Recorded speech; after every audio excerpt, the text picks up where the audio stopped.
Добрый день, уважаемые зрители и подписчики нашего канала. Сегодня для вас Исеки ТУ-160. Компактненький тракторочек с хорошей мощностью и полным приводом. Абсолютно новые шины, как перед, так и зад. Соответственно, здесь вообще без вопросов. Все красиво, целенько. Сохран трактора хороший. Двухточное навесное устройство у нас здесь. С фрезой 1,20 м. Ножи. По ножам также остаток хороший. Процентов 70 еще есть. Работать будут долго. По правой стороне, как я сказал, шины также новые. И сам тракторок. Все целенько, все хорошо. По функционалу, к сожалению, у нас здесь все достаточно просто, но зато надежно. Соответственно, вверх-вниз фреза, вал отбора мощности на 3 передачи, блокировка заднего моста, отключаемый полный привод, пониженный и повышенный ряд, 2 штучки, и 3 передачи вперед, 1 назад. Здесь все просто и понятно. В тракторе очень много места, несмотря на то, что сам он по себе компактный.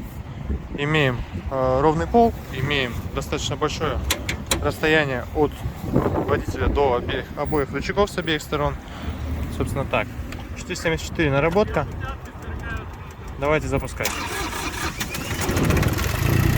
Ну, собственно, весь запуск.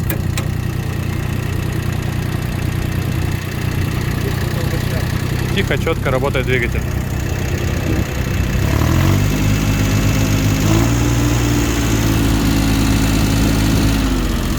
2000 оборотов, как видим.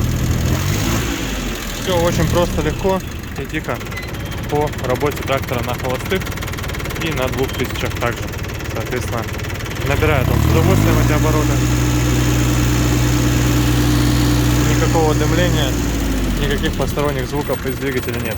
Конечно же, при газ в пол режиме чуть-чуть богатится смесь, но это нормально для всех тракторов. В принципе, это везде так и происходит. По функционалу, повторюсь, ничего у нас здесь, никаких изысков. Все максимально просто, надежно. 3 цилиндра, все механически, никакой электроники лишней. Все, что нужно для спокойной работы на протяжении долгих лет. Такой тракторец, напомню, это Исеки у нас ТУ-160 с фрезой. Приезжайте в компанию Прогресс Авто, будем вам рады. Всего доброго.